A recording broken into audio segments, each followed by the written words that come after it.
happy to be here today. And can you all hear me? Yeah. All right. Well, I wrote a couple of thoughts that I would like to share with you today.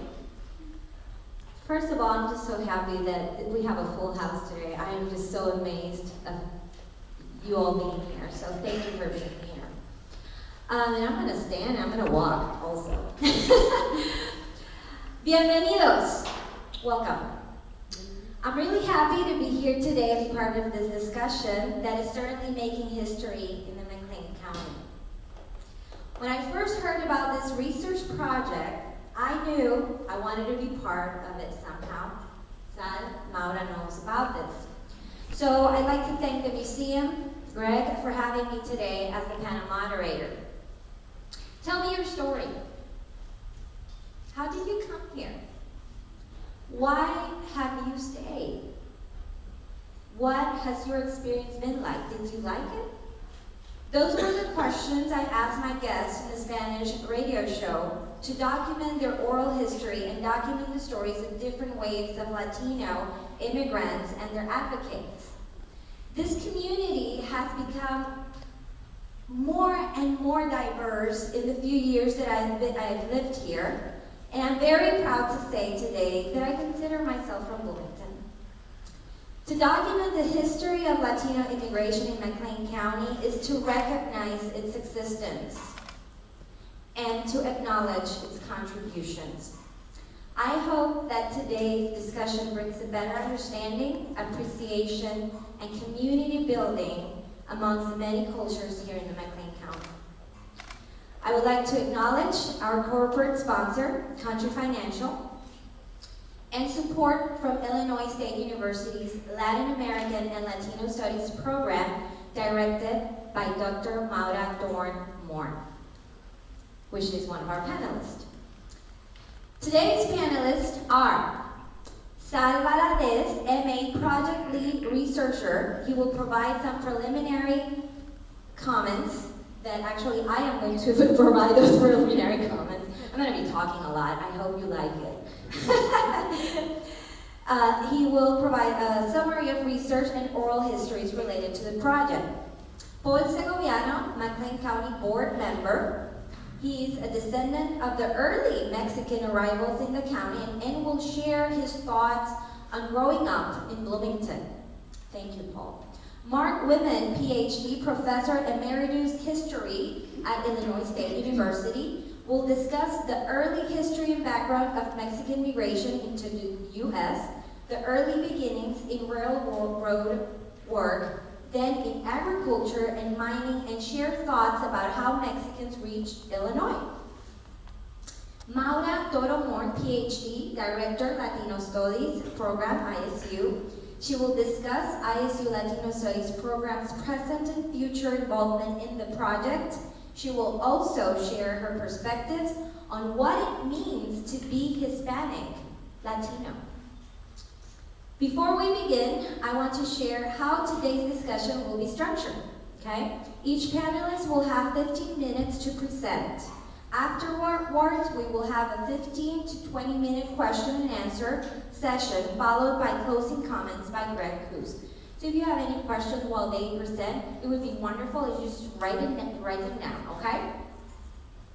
As an introduction to the program, which is going to start really soon, I'd like to read the artist statement. We have a painting here, and we'd like to share the meaning of it. Thank you, Sal. And why is this painting here that we're sharing it with all of you today? Why is it part of this program? This painting, entitled Dreams and Life of the Prairie, Sueños y Vida en la Llanura, was commissioned by my husband, Sal Valadez, to represent the project and discussion. Sal is not my husband, just so you know. It's the artist, okay?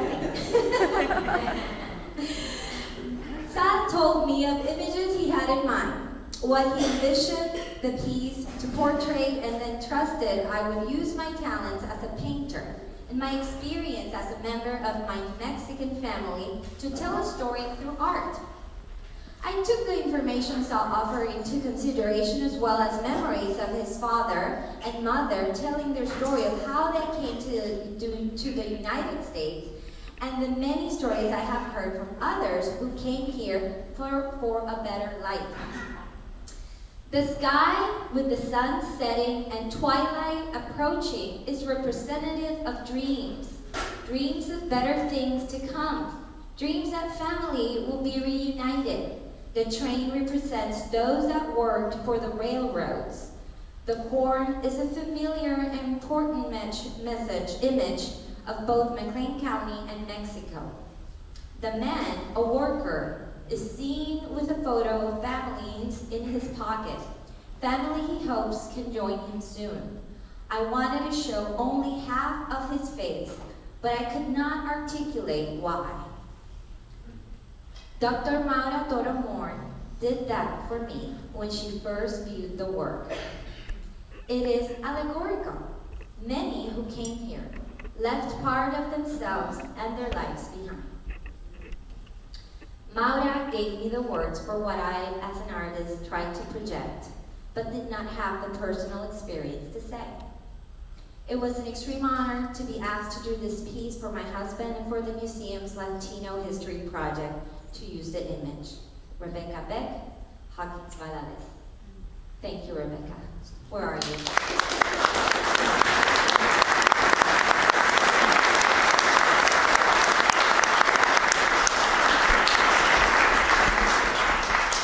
All right. Let's continue. Today's first presenter is Paul Segobiano. I'm going to read to you his biography. Paul Segobiano is the Director of Development for the Great Plains Life Foundation. He is a well-known community leader that has been active in local politics and has served as a member of the McLean County Board for 40 years. During that time, he held various positions, including being chairman of the Finance Committee, the Property Committee, and the County Land Use Committee. He is currently a member of the County Executive Committee and was recently selected to chair the County Search Committee for the McLean County Administrator position. Mr. Segobiano served for many years on the McLean County Regional Planning Commission, in addition to being appointed as chairman for the City of Bloomington's 25-year Growth Studies Committee. He is a former member of the Central Catholic High School Board of Education and was responsible for helping raise major gifts for the new Catholic High School in Bloomington. In addition to his many other community activities, Mr. Segobiano is founder and director of the Bloomington Knockers, one of the premier youth football programs in the state. He is an active leader in his church and served as a member of the board of directors for the Alton Route Credit Union. Prior to accepting his current position with the Great Plains Life Foundation, Mr. Segobiano was Director of Development for a local McLean County foundation for several years. Welcome, Mr. Segobiano. The floor is yours.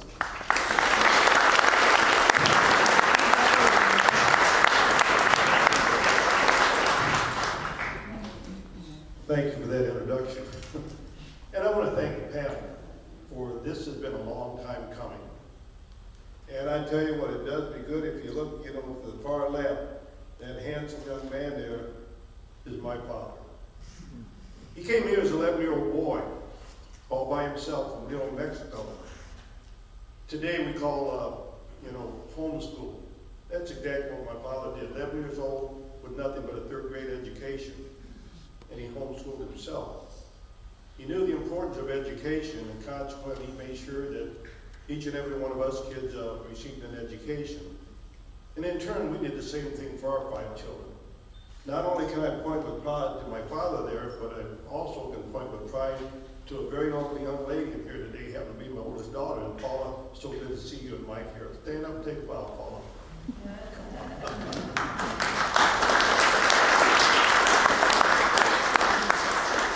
What was life growing up on the west side of Bloomington as one of the first Hispanic youth in the city of Bloomington? Well, it was challenging, very challenging. Being chased home from school on days fighting on days for one reason. The color of my skin was different.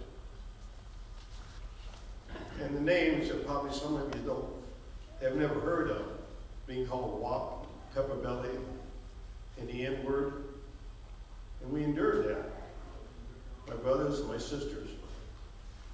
But my father and my mother made us strong by believing that you're just as good as anybody. You're no better than anybody, but you're just as good. And you're going to have to learn to fight through this, work through this, and be educated through this. So when I look out here today and I see the different colors of skins here, it reminds me of what I say to people growing up. So what nationality are you? Are you Italian? And I tell them, I'm an American. I'm an American citizen. Does the color of my skin make me less American? Does it make me less of a neighbor?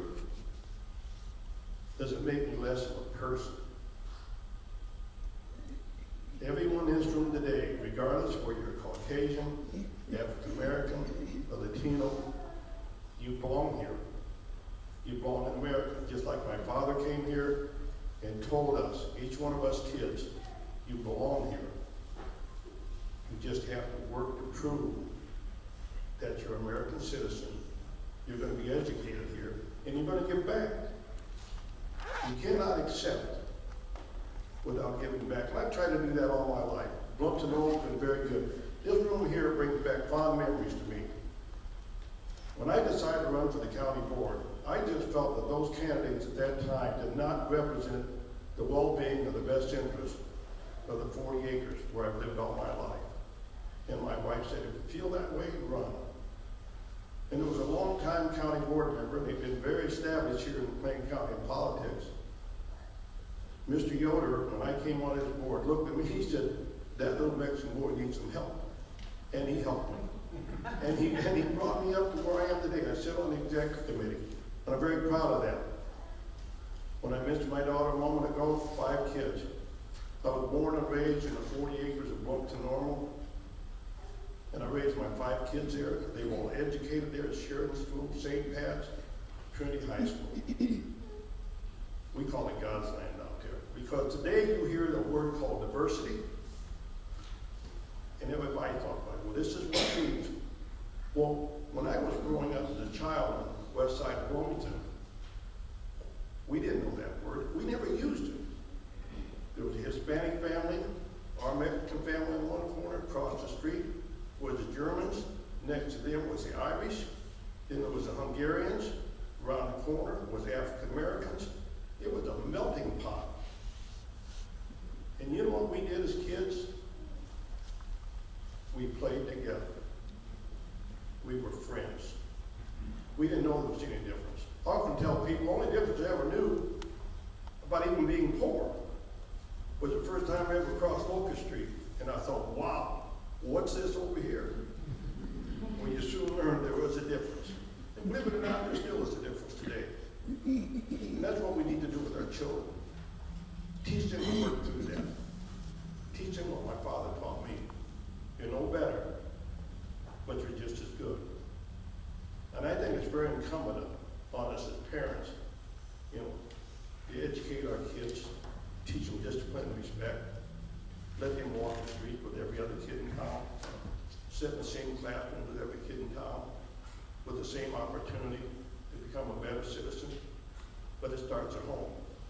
Now I'm eternally grateful for my mother and dad giving me the opportunity and telling me the difference. When I think things are different today than they were yesterday, you see, we were never allowed to speak the language in our home. At that point in time, being abused as we were, my mom and dad wanted to make sure that we were streamlined, mainline. So the Spanish language was never spoken in our house. So was it a disservice? Not at that point in time.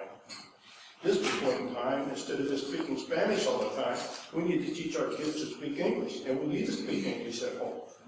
Make them diverse. Make them truly diversified. So growing up as a kid on the west side of Bloomington had a drawback, but I think it made me a better person. I think it taught me, there is right and wrong. It taught me there is a difference.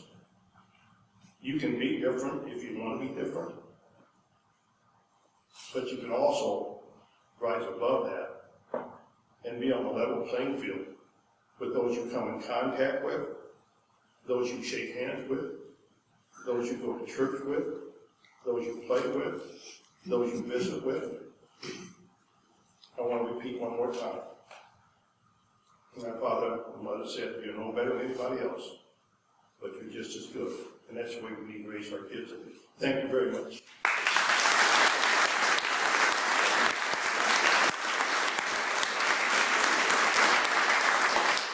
Thank you. Next we will hear from Mr. Valadez. Sal Valadez is a graduate of the University of Hawaii at Manoa, where he was awarded an MA and BA in political science. He was born in Aguascalientes, Mexico, and grew up in Aurora, Illinois. Mr. Valadez serves as a volunteer for the McLean County Museum of History and is the lead researcher for Dreams and Life on the Prairie, the history of Latinos in McLean County, and a consultant for Fiesta, a celebration of Mexican popular art. This exhibit features more than 150 pieces of art made by Mexican people and explores the role folk art played in the country's development after the Mexican Revolution. There's a little bit more I want to say about Sal. Mr. Valadez comes from a railroad family. Their history in the United States dates to the early 20th century at the time of the Mexican Revolution.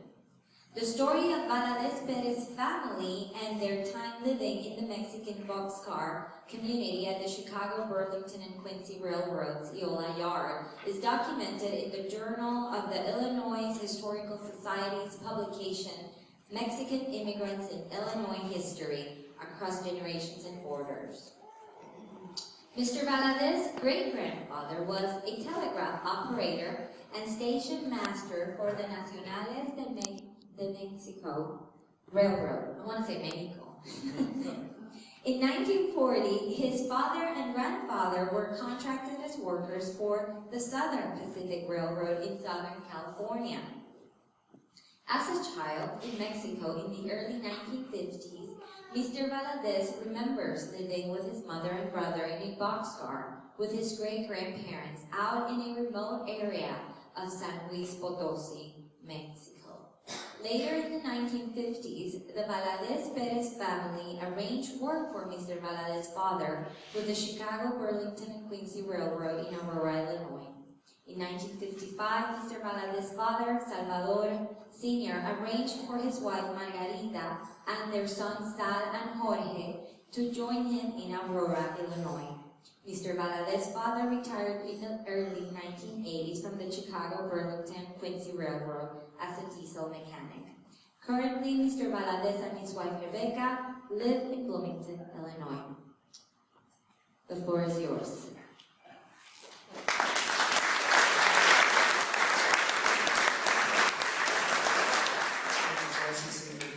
Muy buenas tardes para todos ustedes que nos acompañan. Mi nombre es Salvador Valadez. Again, I want to thank all of you for joining us. Can you hear me now? My voice is soft to begin with, so I'll speak up. I'm going to, like Ingrid, walk around here for a little bit, and because I've got some notes here that I'm going to try to use, but I'm going to follow my presentation.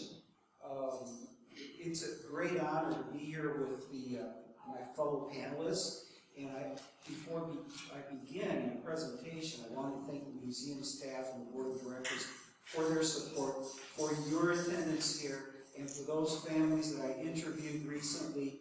Thank you very much. Muchas gracias. Agradezco a todos. Soy la familia Sandoval, the family of Pete Chavez, and Sarita Mendiola, and others. There are a lot of families to thank.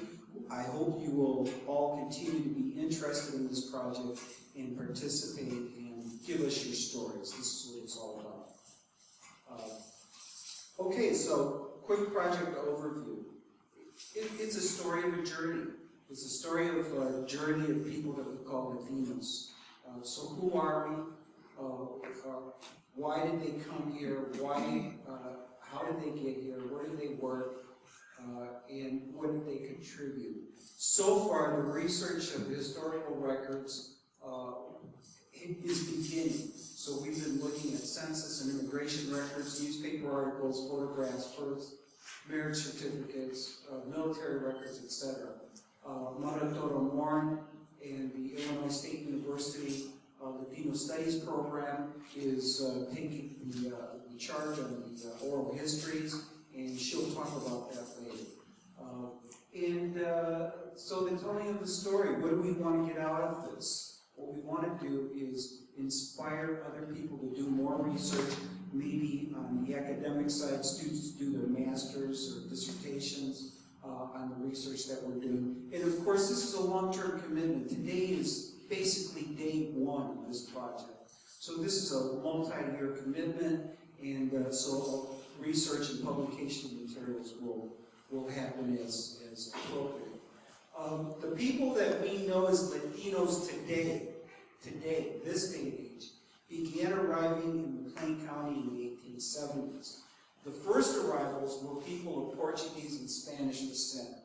The earliest record is an entry in the 1880 census. The record of the people that were researching tell stories of hardship, struggles, and sometimes untimely death. It is a story of hope and dreams, and for many, it is a story of becoming American. So what attracted people, Latino people and other people, to McLean County? In 1876, this was a railroad bed, and you can see that we had many railroads crisscrossing through central Illinois. The Alton Road, the Illinois Central, and I don't think Illinois Central is there yet, but it's in there somewhere. And the Big Four, other railroads. So there was plenty of work here. Bloomington was booming. Bloomington was growing. And so many of the stories that we tell about Latinos has to do with the railroads. And the major employer at that time was the CNA, the Chicago Malton shops. And this is a picture of the shops in 1920. Also, there was employment to be found with the McLean County canning factories. And these were the canning factories in 1912 in Chenoa, Bloomington, and Leroy. We're still looking for stories of Latinos that worked at these factories. And so why did Latinos come here? At the turn of the century, there were several events that happened. The first one was the Chinese Exclusionary Act of 1882. And you can see by the representation here that the Chinese and other people of Asian descent that were the backbone of the railroads in agriculture were thrown out of the country. It's a very sad chapter of American history. And we had the Mexican Revolution.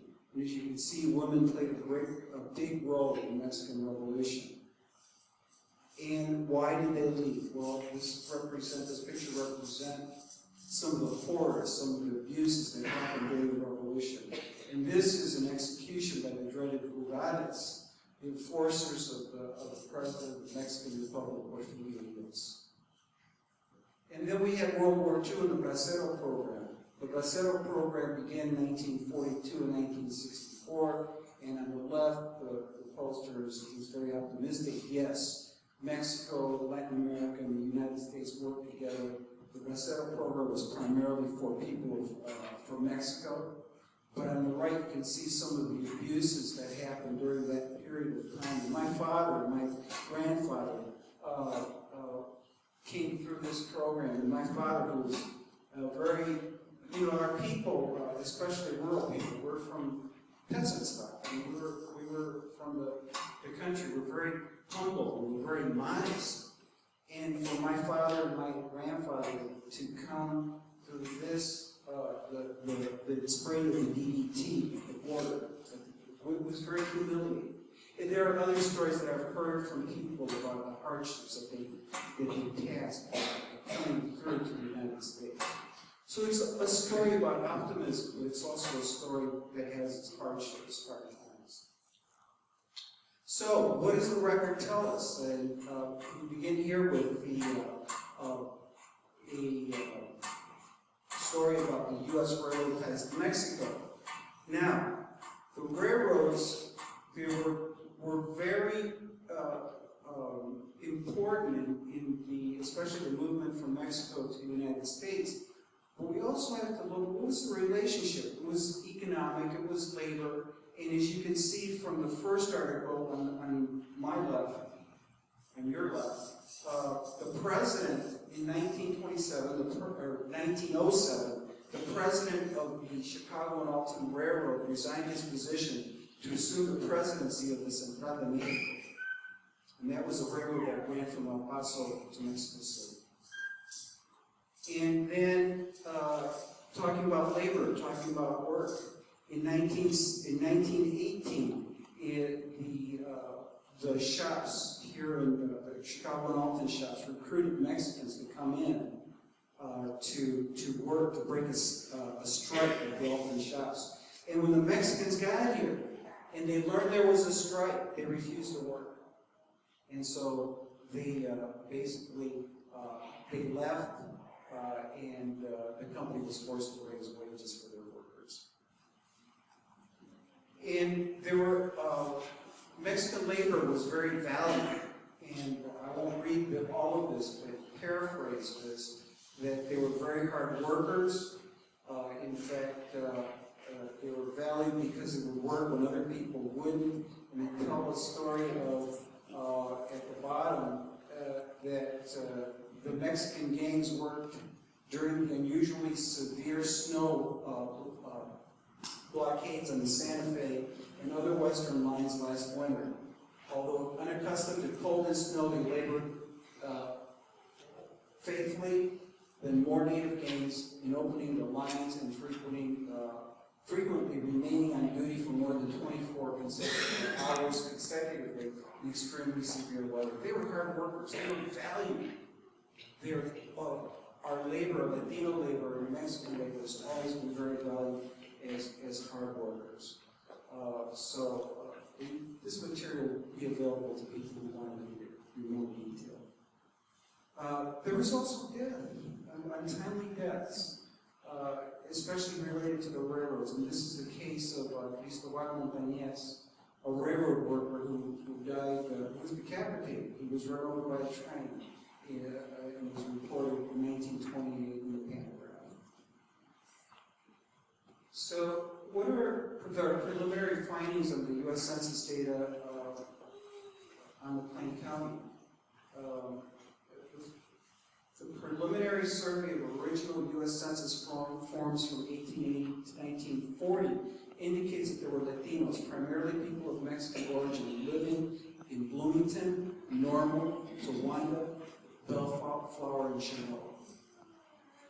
This is the very first entry that we've been able to find. I'm sorry you can't read it, but if you look right here in these two lines, you will see an entry for Francis and Catherine Anthony, and their birthplace is Spain and Ireland.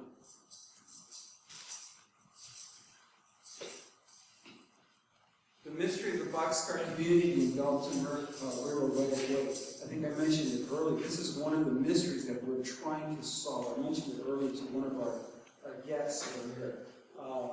That some of the stories tell us that there was a community of people living in boxcars on the Alton Railroad right of way by the shops.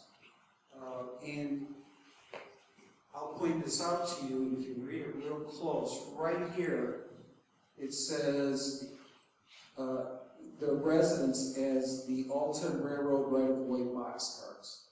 So we have proof that the community existed, but we don't have the proof in forms of photographs, and we would love to get stories and photographs from anybody in the community that might help us solve this little mystery.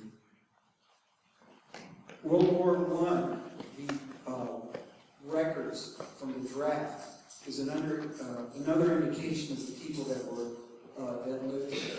So here you have people that lived in different communities. This is the very first one is Juan Flores, and he worked for the railroad and lived in Barnes, Illinois, I believe. And then we have Jose Fausto, and he's dated 1918, and he lives in Towanda. Frank Enriquez, and works for the Chicago and Alton. And we also have Hilario Fernandez. We have Martinez. We have several others living in Towanda. And I apologize, some of this writing I can't quite see, but these are the Mexican men that were drafted in World War I. And then, of course, we have World War II, Mexicans in McLean County. Pedro Chavez, who lived at 901 Popular, and I think we have members of the Pedro Chavez family here. And this was his draft card. And then we have Pete Garcia. Pete Garcia, who lived in Chinoa, just up the road. World War II, the Korean War veterans, Lorenzo Garcia, World War II in Korea, he was from Chinoa. Paul Segobiano, who just left us, and I forgot to mention, Paul asked me to apologize for him, but he has a commitment that came up raising funds for children's programs, and so he had to leave and apologize for his early departure. Paul Segobiano is a veteran of the Korean War. Now, let's go back to the early people that came here. As I said, the first people that came, some of the first people that came here that were Latino were of Spanish and Portuguese descent. This is the family of Arthur and Manny Vasconcelos, who arrived in Bloomington Normal around 1912. Their son Arthur is this little guy right here, and his wife Antoinette were the Flank Cancelo brothers, and they performed with the Brinkley brothers in daily circus, and they were known as the Flank Cancelos.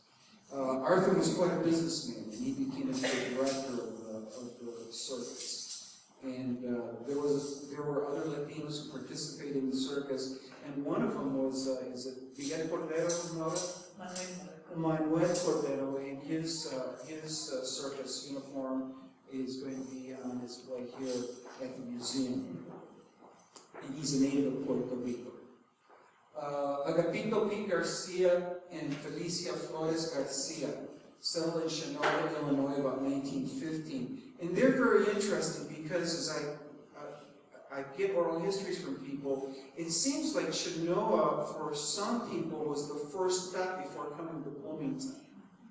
And I believe it was because that's where the Illinois Central and the Chicago and Alton Railroad had lines. And so they seem to be the community leaders in that respect.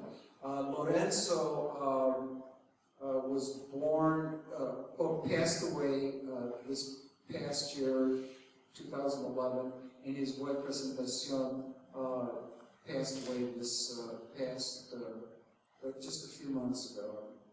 Sadly, we weren't able to get their story, but there is some documentation. There's some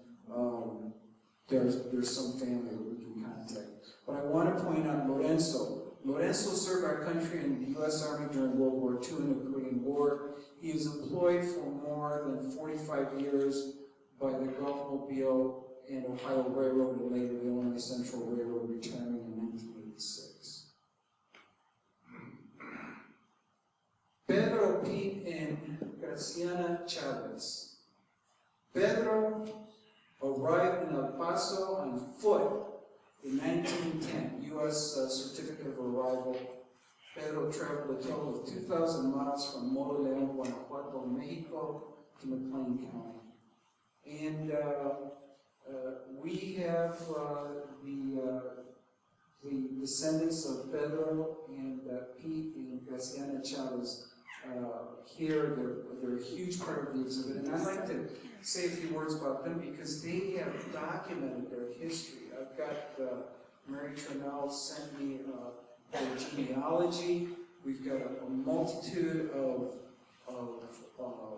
documents and photographs. I wish you could include them all in my slideshow today, but we'll have to wait for another day. I thank them for participating, and I thank them for their stories.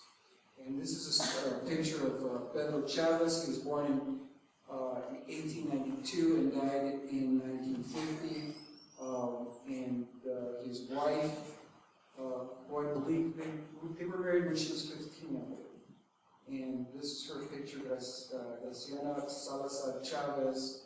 And sadly, they both passed away at a very young age. They and his son were victims of tuberculosis. And I believe Grace spent 10 years in the sanitarium and passed away. And then Pedro passed away, and it was very hard times for the family, both because of the illness, which affected his ability to work at times, and also they also lost a brother to the illness. But I got to meet Dolly. Dolly, are you here? Could you stand up for a second? Dolly, everybody say hello to Dolly. Oh, Dolly!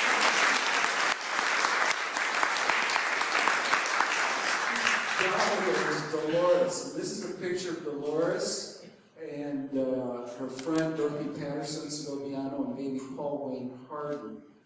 And this is a picture of, is that Pauline on the left, Dolores? Pauline and Pedro II, your brother, and Dolly's on my right, and Pauline is a very interesting story. She was a union leader at the bike candy factory and married Paul Harden, who became Bloomington Fire Department chief, and that is their baby up in the middle. And Dolly, you were the youngest, right? Yes. Yes, she, after her father passed away, she tells us stories about growing up on the west side and having the support of the Segobianos and other families, and certainly the church and the schools, the Catholic Church, St. Patrick's Church, and which grade school were you in? St. Patrick's, yeah, same school. Okay, so she's got some very interesting stories, and the list of their descendants is incredible because we're talking about the Trinnells, the Campbells, it just goes on and on. So in a way, the contributions of when we talk about contributions of the Latinos, it's the fact that their descendants are still alive and contributing to the ongoing growth of this community, and so those dreams are alive in them. And we thank you for everything that you've done and will continue to do. And of course, we talked about George Segobiano. He didn't talk much about his dad, but I wanted to point a few things out. At age, and actually this slide is wrong, and I apologize for this. At age 11, he left El Paso as a water boy on the Santa Fe Railroad, and he traveled from Guanajuato, Mexico to El Paso, to Texas, to Bloomington, which is a total of about 1,900 miles. And this is a picture of him on Bloomington Railroad days, July 15, 1936. And what I love about this is that he was a foreman for the railroad, for the track crews. And what I love about this is they consistently won the contests that were held every year. And for those of you who know anything about this Mexican clothing, check out the belt. That is a traditional Mexican belt. Did everybody agree? But he was quite a young man, quite a father, and he eventually became a supervisor for the Gulf Mobile. Salvador Conejo Rabbit Sandoval Galvan and Maria Alfaro Sandoval. Could you stand up? El Conejo,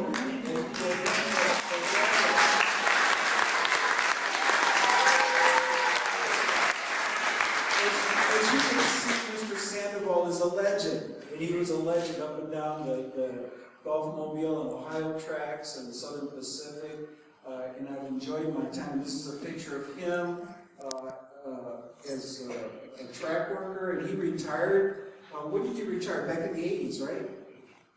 So, ¿cuándo se retiró?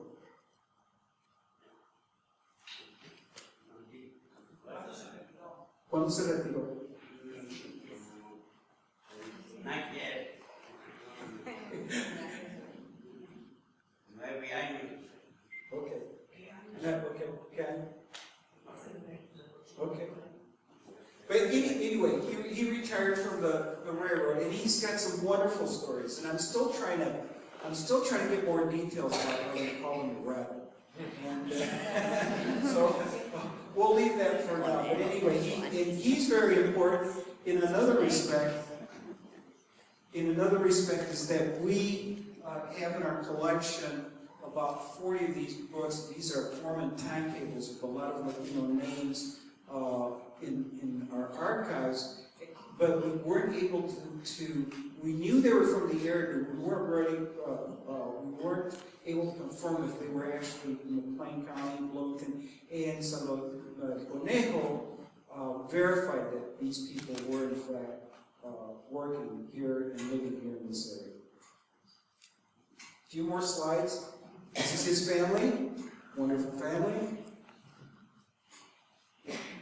So our Latino stories are a combination of hardships, hard work, and faith. We celebrate our Latino heritage, and we are proud Americans.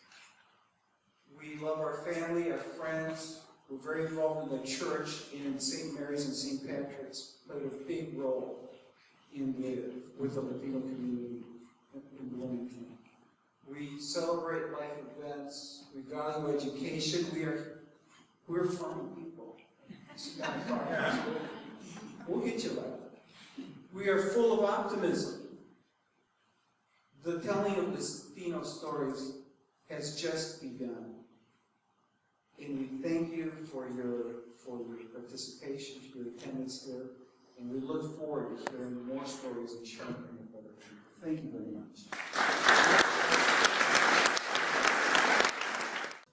Sal is collecting more stories, so if you would like to later talk to him at the end, please, he's collecting more stories, okay? Thank you, Sal, for everything. Let's go to our next panelist, Dr. Mark Wyman. Mark Wyman taught history at ISU for 34 years. Thank you for that. Retiring in 2004, he has a PhD from the University of Washington in Seattle and early degrees from the University of Wisconsin in Madison. Before becoming a history professor, Dr. Wyman was a newspaper reporter in Wisconsin, Montana, and later covered labor news for the Minneapolis Tribune. Dr. Wyman is the author of 6 books, including 4 that deal with immigration. First book, Hobos, Minglestiffs, and Fruit Tramps in the Harvesting of the West. Another book, Round Trip to America, The Immigrants Return to Europe. Third book, Deep Peace Europe's Displaced Persons, 1945 till 1951. And the last book, Immigrants in the Valley, Irish, Germans, and Americans in the Upper Mississippi Country, 1830 to 1860. Dr. Wyman is currently researching Bloomington Normal's changing racial situation in the decades following the Civil War. Thank you.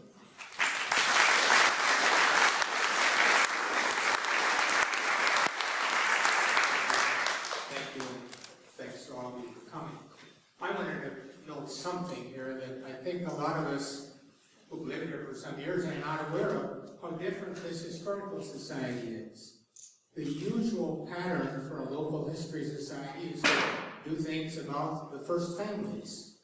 The families who came and are rich and they give their artifacts. But Greg and his staff have made this an historical society that covers the whole community, and the whole county, and brings in groups like the Mexican. I don't think a lot of local historical societies would do this kind of a program, Greg. and I really want to praise you for it. I think it's just a wonderful historical.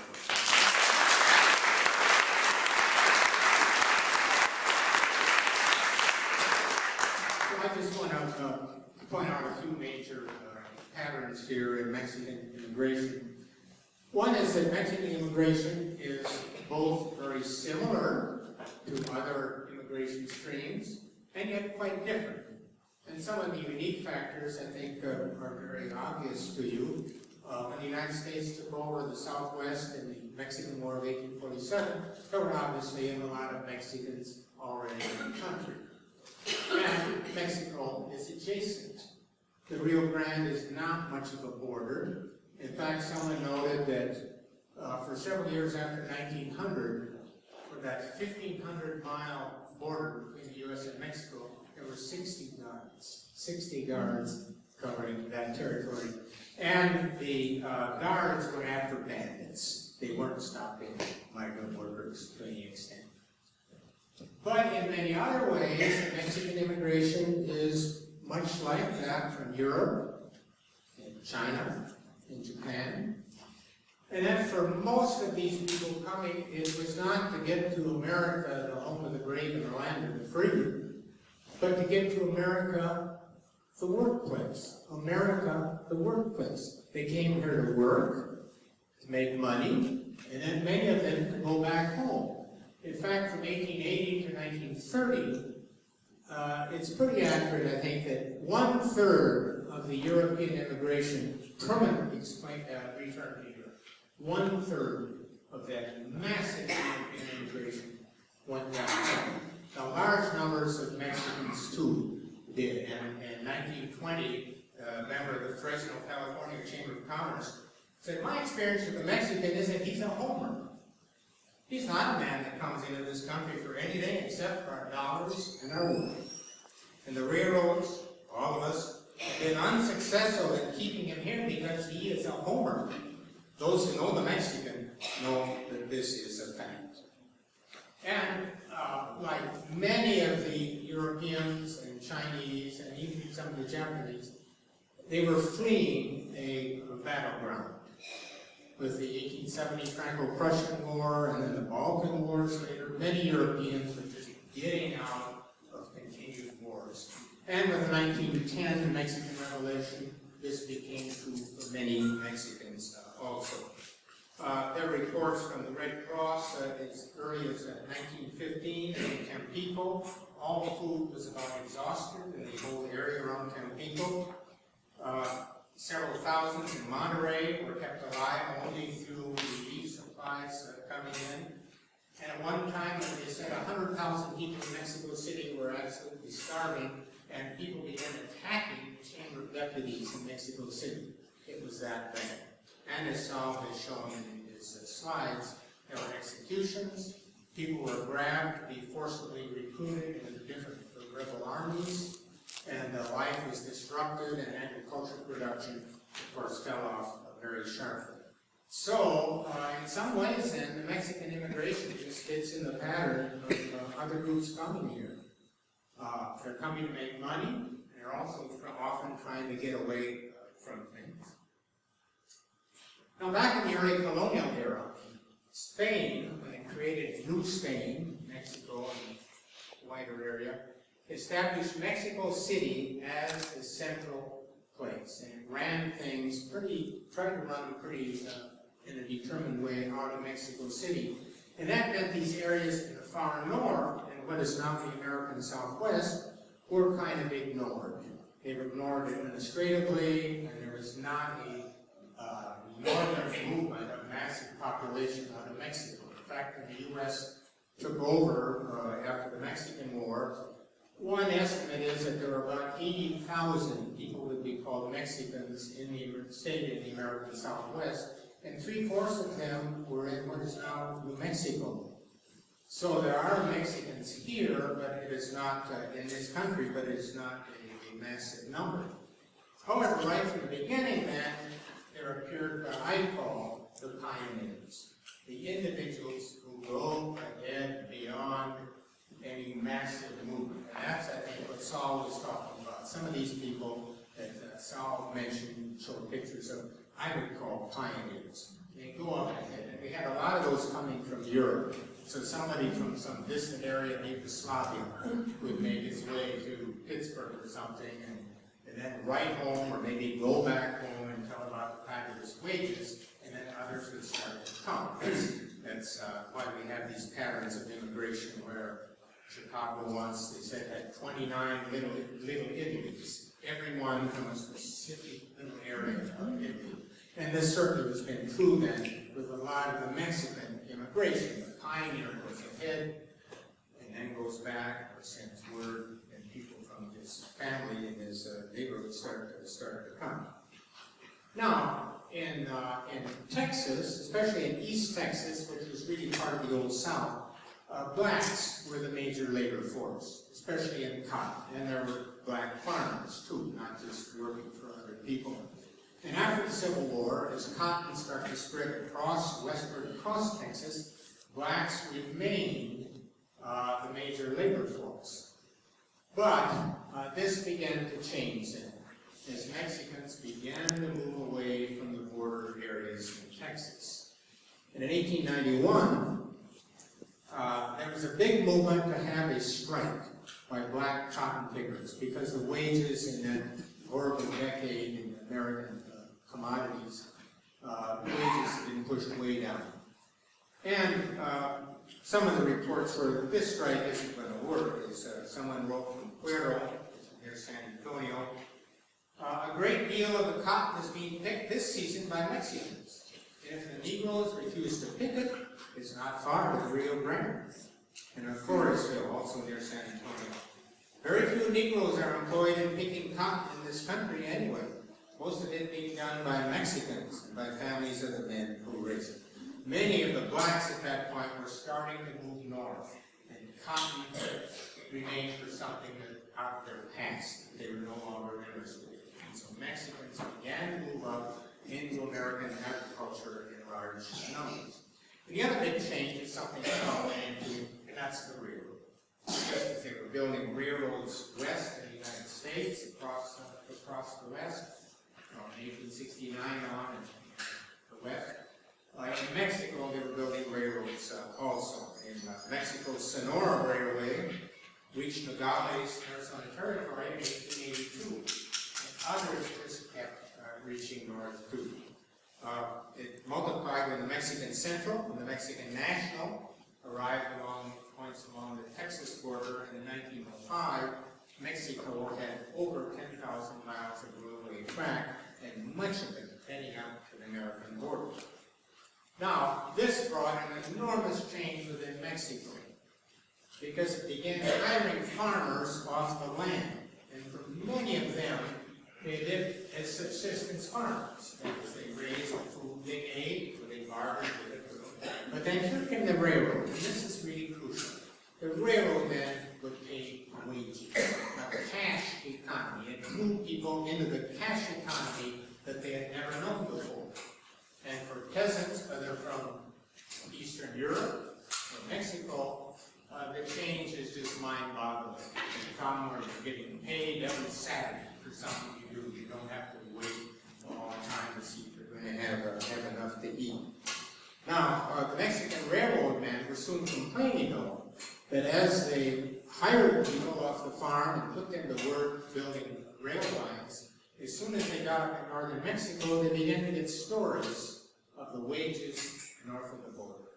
And they began then to desert. And so the reports are that the Mexican workers are constantly leaving to go to the United States.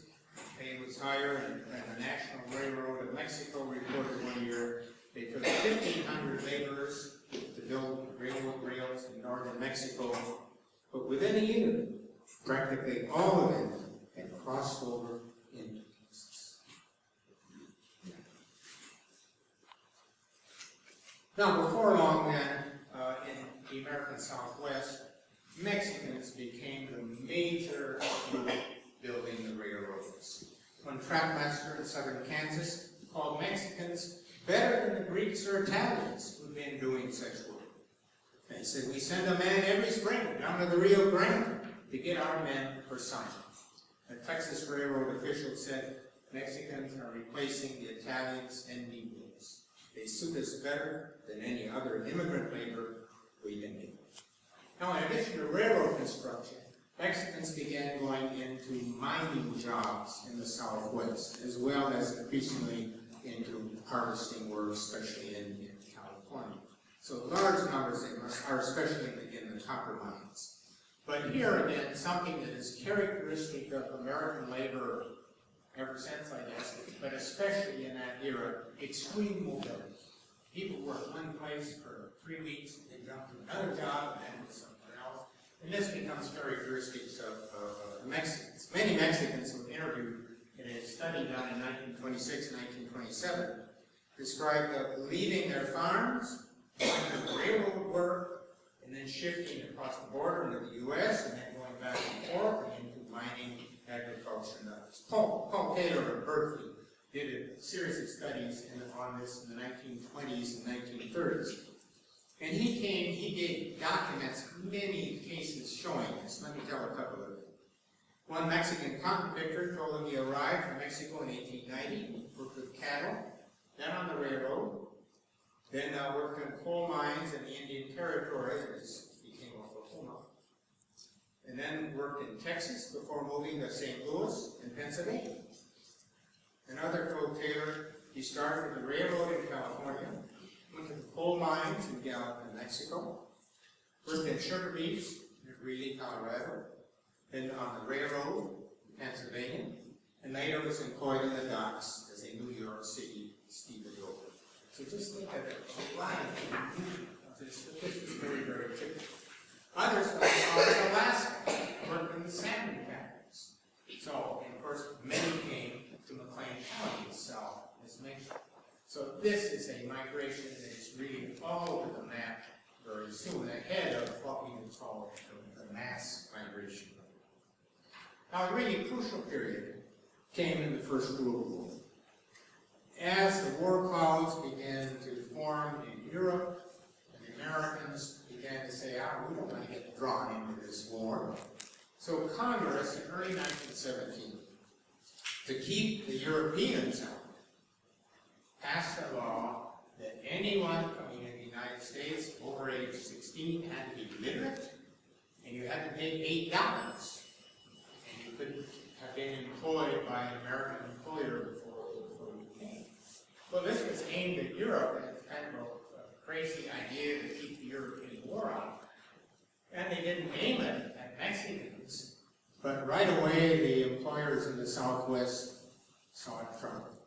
So they descended upon Congress, and they said, you cannot do this. And they fought then, and they got a waiver that any worker coming here as a temporary worker did not have to be literate, he did not have to pay $8 when he came, but he had to stay at least 6 months with the same employer, and then the employer had to return him to the order, so forth. Well, we know that very little of that happened just because the enforcement was so poor. A few years later, though, Congress, after the war, became extremely anti-immigrant, partly as a reaction against the Europeans in World War I.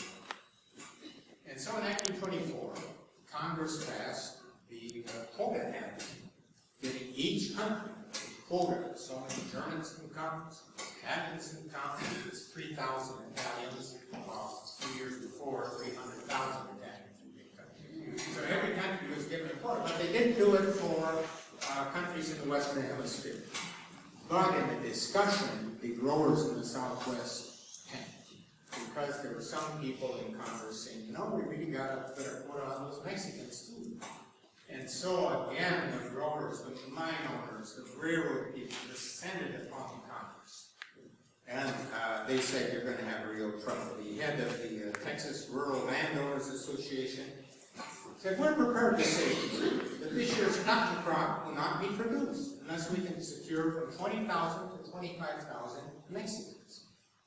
Representative Carlos B., also Texas, told a traveler to southwestern Texas, he said, where half of the great cotton crop will be rotting in the field unless we can get Mexican labor to pay. some congressmen from other parts of the country were not so sure about all of this. And they said, look, we have heard how you treat these Mexicans. We have heard that you lock them in their cabins sometimes at night so they won't run away and go to another job. Is that true? So this set off an enormous debate in a congressional hearing. And finally, one of the Southwestern people, this is again this guy from the Fresno Chamber of Commerce, said, I'll tell you what I've heard in ancient days. I've seen them unload parties at the tents, and some fellows will borrow the Mexican shoes and pants until morning. Mr. Chairman, just a question of self-defense. Go to the border, bring in 50 Mexicans, and it'll cost you $600. That's not unusual. You have $600 invested. You've got 200 bales of cotton worth $200 a bale, and you owe the banker. The bankers are the only people we can owe down there. The merchants do not do a credit business. This is how it works. In our country, cotton is made within a period of 4 or 5 days. Whenever it matures, it opens at the same time. You've got to hold 50 to 75 Mexicans. They cost you $600. You've got to hold them over from week to week. What would you do? Just exactly what we do. You would have somebody there who would not sleep. You would not let the Mexicans leave. Well, we can take different meanings from this. But one meaning is that the Mexicans had become crucial. They had become crucial to American agriculture in the Southwest, and also to American railroad construction in the Southwest, and soon very important in other parts of the country. Now, another story that I'm not going to go in here to is how the Mexicans fought back, and you can believe that they did fight back. And they had mutualista groups, a whole network of them across the Southwest that protected Mexicans on the job, and sometimes went to get law enforcement help. Mexicans also began joining labor unions in the mines, especially in the Southwest, but then increasingly, as Sal has shown here, in the railroad work too. So these are some of the stories that are in the background as we look at Mexican immigration and Latino immigration into our area of Illinois. Soon moving beyond border areas, heading beyond the Southwest, reaching Illinois, reaching McLean County, and all the while making an enormous contribution to American democracy.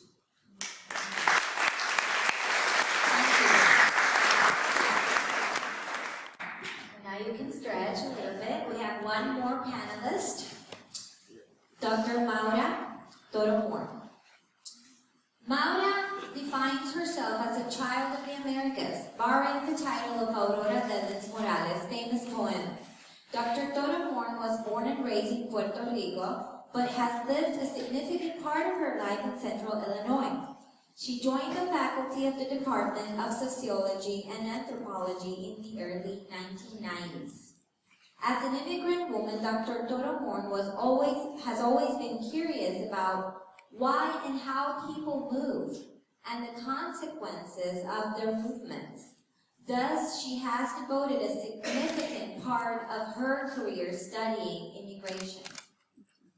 Dr. Toro-Morn's book, Migration and Immigration, A Global View, published in 2004 and co-authored by Maritza Alicea from DePaul University, brought together 14 scholars from around the world to describe and analyze migration issues in regions all over the world.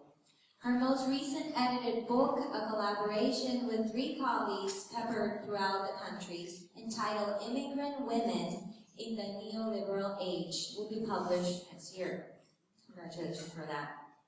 Through both her research and teaching, Dr. Toro-Morn is devoted to working toward equality for all people on issues pertaining to ethnicity, race, gender, and social class.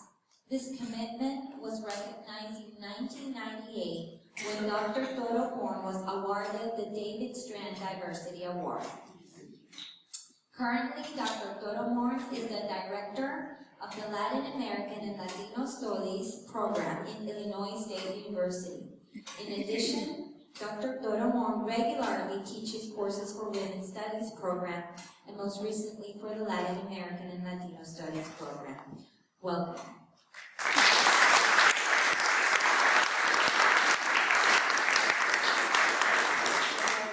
Interesting format that my colleagues have followed this afternoon.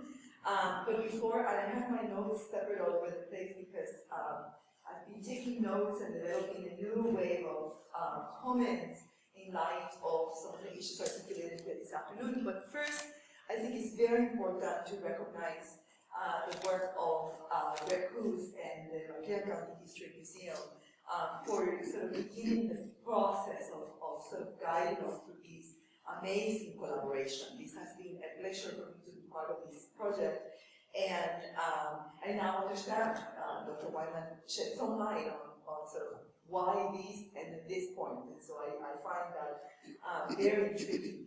This is a project, I also want to sort of thank Sal for coming back into the community and also taking the role as lead researcher and helping us sort of unearth all of these wonderful census documents and all of these stories. We have many more stories to share, but hopefully we'll have a series of panels perhaps in the future to continue to share this work. Ingrid and Dr. Wyman, thank you very much for your participation, and of course Becky Hawkins Valadez for the beautiful artwork connected to the exhibit. And if you allow me just one more minute, this year has been an amazing year for the celebration of Latino heritage in our community. And in fact, it's one of those years where we started early, and we started here with the opening of the exhibit, and it is really poetic that we end the Latino Heritage Month actually 2 weeks after the month actually concluded. It goes from September 15th to October 15th, and we're still celebrating Latino heritage, partly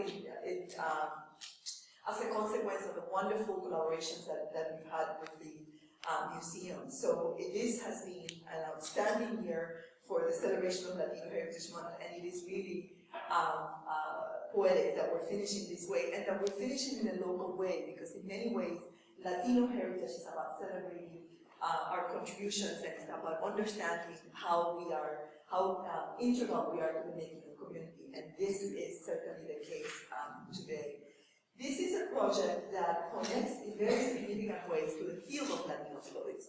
Latino studies is a relatively new field in academia, but it's nurtured by historians, it is nurtured by humanists, it is nurtured by demographers, it is nurtured by sociologists, by economists, and so in many ways, this project connects in very significant ways to the field of Latino studies. And so in the interest of time, I'm going to try to keep my comments short, because there's much to be said about the significance of this project to broader theoretical conversation, and certainly they have been raised here this afternoon.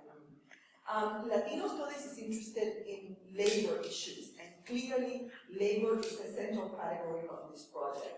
Today we've learned a lot about the early stages and the early migration, as Dr. Wyman pointed out.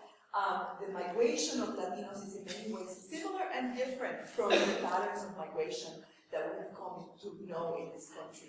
And in that way, I want to read a part of my comments, because I think that they make the most sense as I move forward, is that at the most basic level, the local stories that we are collecting, and the part of this project that is about recording the early history of the early families that settled in Bloomington Normal and adjacent communities, challenges, dispels the myth of Latinos as newcomers in the Prairie, right? It begins to sort of cement the notion that Latinos have been members of this community for many, many years, decades, and some of its early members, right? The myth of Latinos as newcomers is problematic, because in saying so, it erases a great deal of the U.S.-Latin American history and U.S.-Latin American relations going back at least 2 centuries. A history that threads through Mexico with the Mexican-American War, and through the Caribbean, the Spanish-American War in 1898, and led to the colonization of Cuba and Puerto Rico, and that in the aftermath of these involvement in Latin America led to the massive migrations throughout the continent. And these migrations have been many. I think that we've articulated one significant movement, namely sort of an international movement, but as a result of U.S. intervention and U.S. connections, global diplomacy or global diplomacy in Latin America, there is a great deal of rural to urban migration, there's a great deal of regional migration, and so the story that we're collecting locally connects in beautiful ways, connects in important ways to this larger history, this larger labor history grounded in U.S. Latin American relations. The story of Latinos in Central Illinois, in the heartland, is deep, is complex, and it raises fundamental questions to the cultural issues of the time. And today, this was captured most beautifully when Sal talked about when Dolores becomes Dolly, right? That for me is a beautiful metaphor of what is happening in the heartland. And in many ways, for Segobiano's comments here today, also for me sort of raised this question, and that I kind of wrote it down in my notes that this is really the West Side story of the Prairie, right? In many ways, this is about creating this chapter of migration and community and family and belonging and giving back and work and commitment. And I just can't wait to see some of this work in writing and sort of begin to bring all of these stories together. I should point out that while a great deal of the focus of the project is historical, because we want to document some of this early history, I'm also trying to push my colleagues to also connect to the stories that are local. And here, labor, again, is a very important thread of this project. Labor brought a lot of early Latinos into the community, and labor continues to bring Latinos into the community. When you think about today, the contemporary migration of Latinos is indeed exemplified by two of the panelists here. Two of the largest employers, as exemplified in the panel, State Farm and the universities, are also in the process of bringing Latinos to Central Illinois, and we come with our families, we come to settle, we come to become part of the community, and my hope is that eventually the project will thread through sort of the more recent immigration, because it should also speak in very unique ways to how do we go about building community, how do we go about developing our families and deal with some of the language issues and other issues like immigration issues that are present in the community. The field of Latino studies is also interested in community. How do we go about community building? How do we foster a sense of community?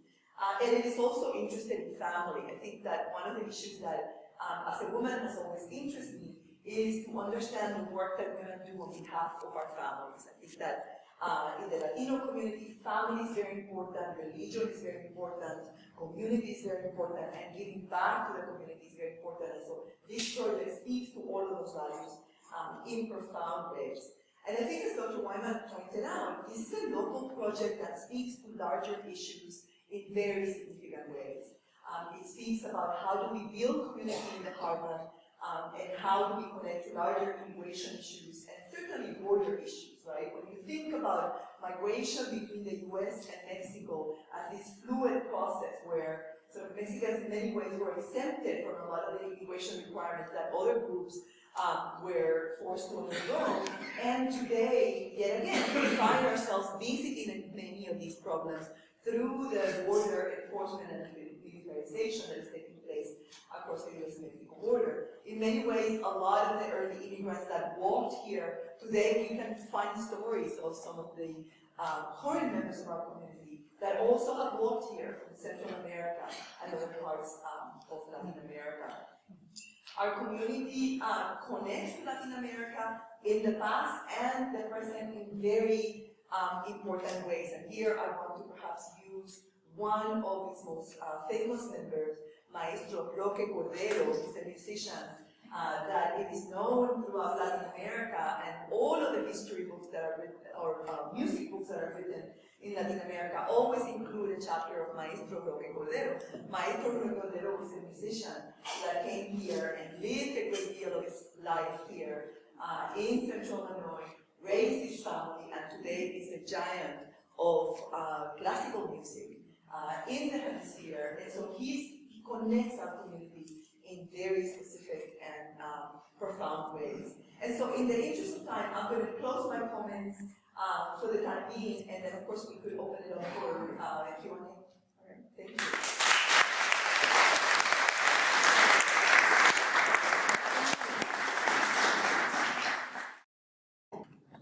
Congratulations, I think this is an excellent program. I learned a lot, and very good for the community. So I'm really pleased, first of all, to all the organizers. I congratulate you. My question, based on the sensitivity that each of you have developed through your research, historical research, how do you read the debate about migration currently taking place, particularly in the presidential debate? So how would you interpret what you have heard based on the sensitivity that you have developed towards this issue in your studies? Thank you.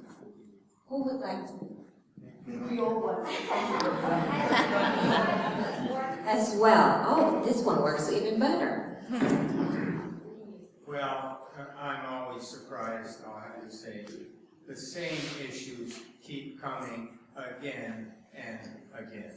They just keep coming, the same ones, and somehow so many people just are bothered by different people moving into their neighborhood. This is so old in America. Bloomington was torn apart in different times of the 19th century by the Germans and the Irish. It was just terrible. Chicago in the 1850s was shut down for 3 days once because the Germans insisted on drinking on Sunday, and the equivalent of, well, I shouldn't say this, but let's say a very fundamentalist group had won the mayor's election, and they said no drinking on the Lord's Day. And when the German saloon keepers opened up, they were all arrested, and a fight developed, and the military had to come in, and they shut down Chicago for 3 days. And a lot of people say that thank goodness for the Civil War, because the slavery issue did not put all the immigrants there and all the native born there, because that's what was developing. And many cities, like Cincinnati, I remember, was torn apart in the early 1850s. Many cities were just being torn apart by native born against immigrants. And then the slavery fight ended all that, because the immigrants threw themselves into the fighting and so forth. So, well, let me just say this. Now, I used to tell my students, what do you think of this? I'm an immigrant to the United States. I only speak English. I don't speak the language that I spoke all the years until I came here. I don't eat any of the foods that I ate from my earliest childhood up to when I came. I only have friends who are native-born Americans. I don't have any pals among the other of my immigrant group. I only live where I can live among real Americans. I never live in an area where there are other people who came from my country.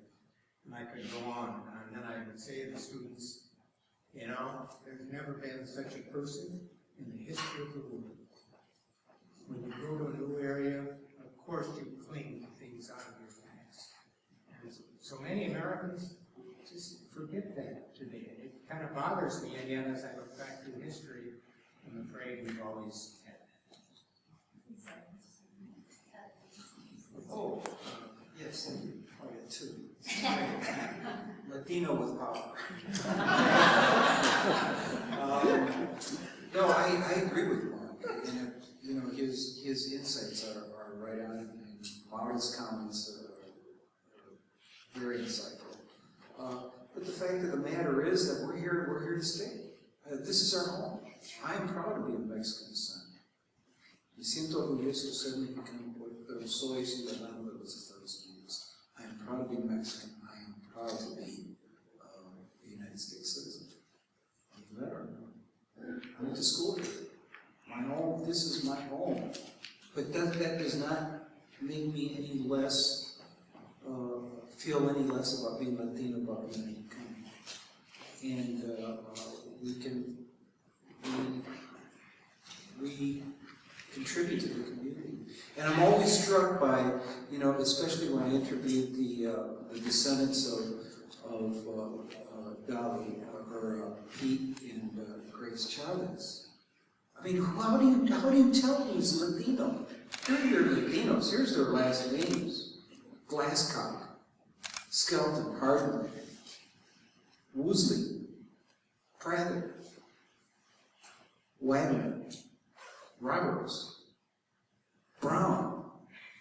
Those are the last names. This is the legacy of the people that came. And this is something that continues. And some of us carry on our original names, but others become part of the greater community. But when I talk to them and I see their scrapbooks and I interact with Mary Turnell, they're proud of who their grandparents were, their great-grandparents. And they are proud to be Latino. And this is something that will continue. Maura, do you want to add? You want to use that microphone? Yes.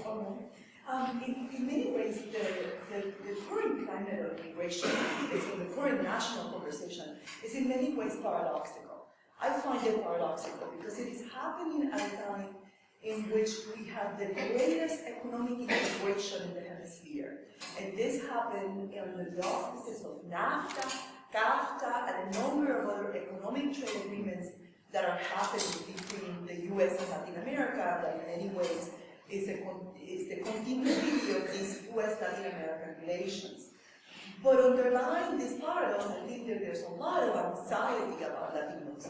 And that anxiety rests upon notions of difference that are in many ways, I think, shaped by our own reality. Latinos are a community that is differentiated by nationality, it is differentiated by racial notions of ourselves, it is differentiated by gender, it is differentiated by how we think about ourselves in this mosaic of the American experience. And I think that in many ways, I would argue with Dr. Wyman when he says that this is very similar to other ways of migration, but I would also add that Latinos are adding something different to the conversation. There is that Latino flavor that remains to be seen, whether the pattern will be Dolores becoming Dolly, or whether it would be sort of a different type of pattern. And I think our community is an example of that. For example, language is very important in my family right now. Language is very important in my family. I'm raising a little boy in Central Illinois that is connected in very specific ways to my family in Puerto Rico, right? And so for me, it is imperative that we learn how to speak Spanish, right? Don't ask me how am I doing on that front, because these days there's a lot of frustration with that, because English is very efficient, and in the house, so, you know, English tends to predominate, but whenever I have a chance, I think language connects Carlitos and his family in Puerto Rico in significant ways. Latinos are also, the one way that I would characterize Latino immigration to the US, and I think our community is a classic example of this, is that our current immigration is a transnational movement. It's characterized by a transnationality that is unique. And you've written about this in your work on Italia, to the extent to which Italians sort of stay connected, European immigrants stay connected to their countries of origin. That is also happening to Latinos, and that is adding a flavor to our community growing, our community development in very unique ways. And I think those are issues that complicate a conversation about immigration. There's, of course, the whole issue of citizenship, right? And how do you process and how do you deal with a significant part of the community that does not have documentation, right? And so all of those issues add to the complexity, and in many significant ways, all of those issues are present in our community and speak in very interesting ways to that national conversation. Thank you, Maura. Are there any other questions to any of the panelists? Question to me? I know it's been a while.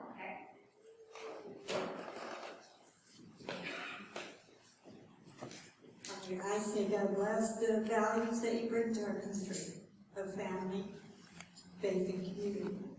And I wonder if there's any studies if there's any kind of monitoring on the families who've been here, say, generation to generation, that maybe there is an erosion of your values?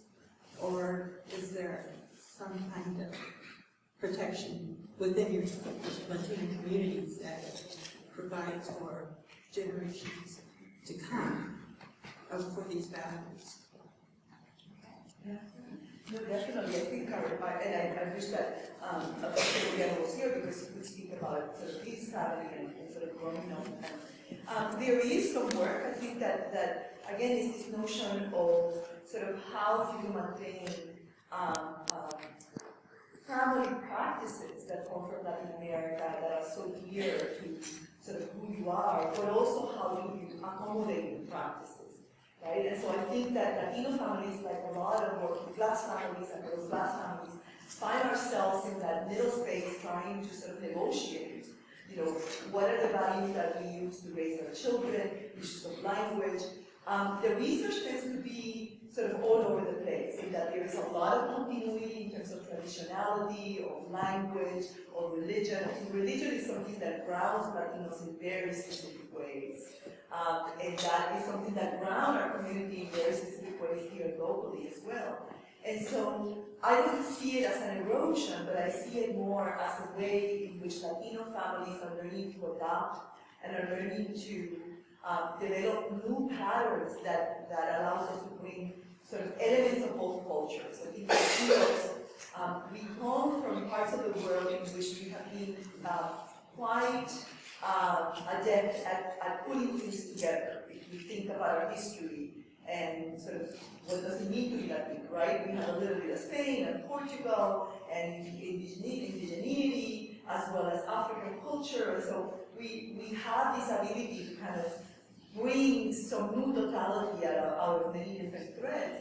And I think that is also happening to our families.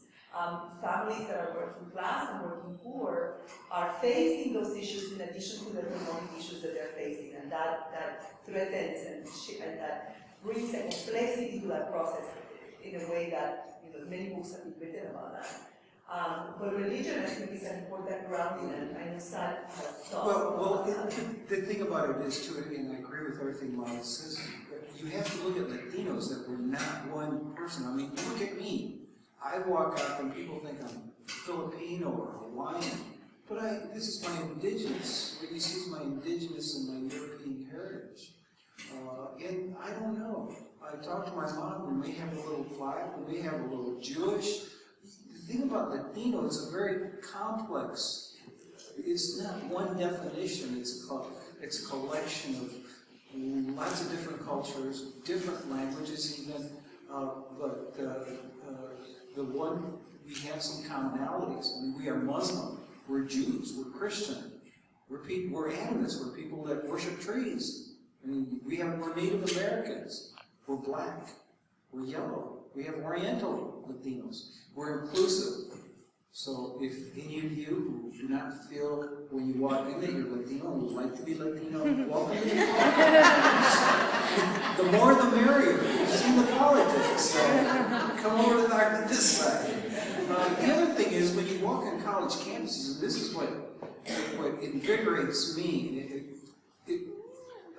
events like this, but when you walk on a college campus, almost every college campus has Latino studies, or the young people that organize themselves in Latino students' organizations. They are passionate about being Latino. You know what? Some of them can't speak the language. Some of them don't know anything about Latino culture or history, but they know they are Latino.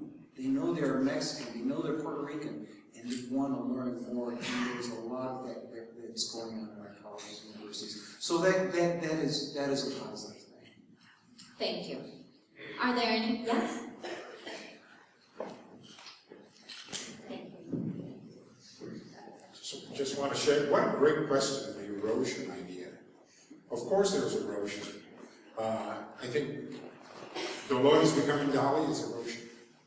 My niece, Berta, becoming Betty is an erosion. Yeah. Me marrying a Cuban, marrying an American woman, the first one in my family to do that, that's erosion. My kids not speaking much Spanish, that's erosion. And eventually, the erosion will continue and we will all be the same. Maybe that is the hope, that we will all be the same and have the same ideas. No, you don't think so? Then we will close the bar still. I kind of disagree. It happens for some, but for others of us, it is a passion to retain our culture, to retain our language. But you know what? It's not a matter of right or wrong.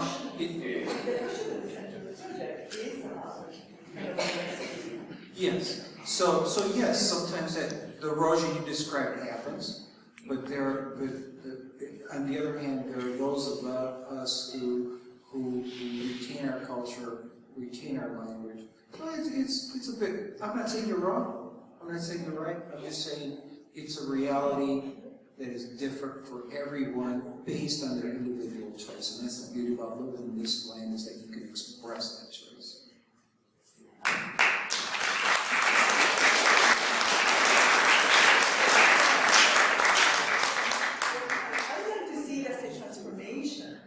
Right? Erosion means a loss of something, right? And I like to think of it as a transformative process, because you maintain something. I'm sure that there's something about Dolly and her contribution to the project, suggests to me that there is a longing for something there, right?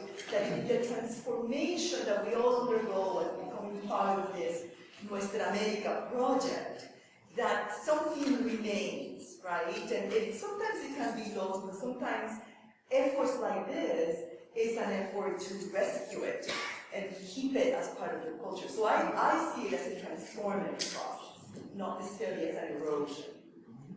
Thank you, Maura. And then, of course, we see this in the foods. How many foods we take? Tacos are eaten each and everywhere. So some of it rubs off on the general population, and some of it is, I would say, lost. Some of it rubs off.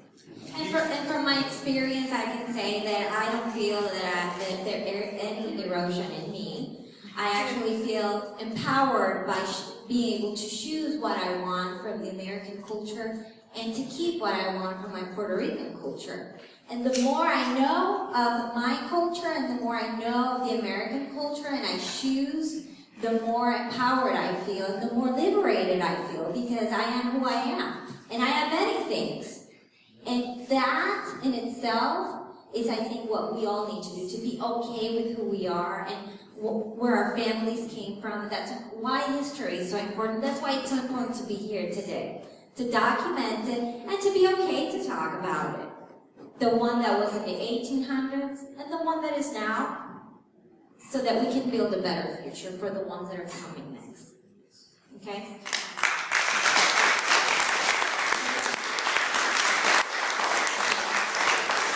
I would like to thank all panelists for such an insightful and interesting discussion. Let's give them a round of applause. The family section, thank you so much. The families that have shared their stories, please, if you have more stories or you know someone, contact Sal, contact Maura. And now, I want to invite Greg Coos for la despedida or closing comments. Thank you, Ingrid. Let's give a good hand for Ingrid.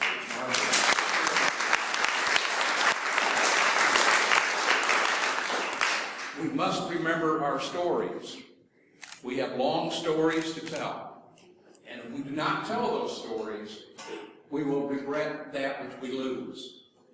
My family has stories. I remember stories of my grandfather walking from New York City to Bloomington so he could get a job. It took him a year to work. I'm learning new stories about my great-grandmother, my great-great-grandmother, who in 1851 lands in New Orleans with 9 children and no husband because he dies of fever. And I'm still in communication with people who I have never met, but we have the same great-great-grandmother and want to know her story. How did she do that? How was she able to bring 9 children over the seas with no or little money and reestablish a new community? We must tell each other the stories, and please share the stories with us. I'd also like to remind you that our exhibit, Fiesta, Popular Arts of Mexico, is on exhibit up on the third floor, one floor above, and I invite you to spend some time in that gallery. And thank you for being with us today.